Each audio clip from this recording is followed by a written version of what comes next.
every day at around this time, my close personal friend Joanne Wilder and I like to find something positive to focus on. You betcha. The internet and social media designed to make us miserable, angry, afraid, divided, but your real world, life, is filled with amazing things happening all the time. You just got to start focusing on them. And they're not always big. Sometimes they're small, and sometimes they make you feel like that, which is what mine is today. A breath of fresh air. It really is like just, you have so much stress, and then the stress is gone.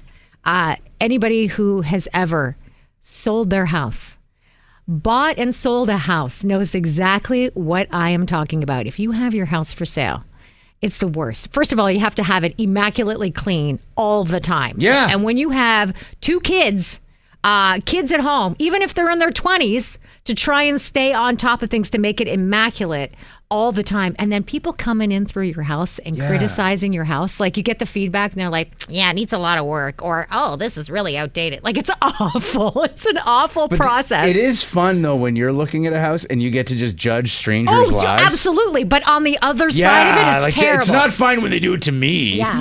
And I got to say, because, I always talk about Nick Chong from LPT Realty. Yes. Nick is my guy. And I've always said, listen, if I'm going to ever be in a situation where I'm going to sell a house, I'm going to get Nick to do it, because he will take the stress off.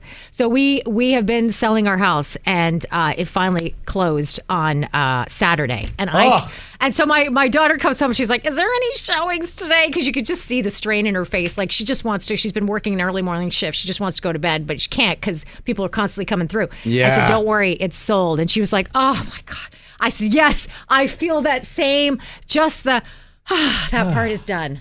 Woo! So now you got a nice, relaxing thing called packing and moving to do, which everybody's excited about. That'll be my next daily dopamine. You're going to get a whole series of dopamines out of this, because it's like, we sold. Okay, now I got to do something I don't like. Packing isn't the greatest, but you get to purge, and there's nothing more than I'm like, don't need it, get rid of it. I'm going to wager that you say that, but I know who you really are. You're going to get emotional looking at stuff. Oh my gosh, I've already found like a bookmark from my kids when they were in kindergarten. And I'm like, look at the little handprint of should I save that? And they're like, Mom, throw it out. It's like a piece of paper with the outline of their hand from kindergarten. They do the thing where you take the little tissue paper and you put it on a pencil and then you dip it on glue and then you make the little like ploofy thing. Did they ever do that? I don't know if they have that. We have a few of those, but they're in like a folder, so they're all flat and compressed and they don't look cool anymore.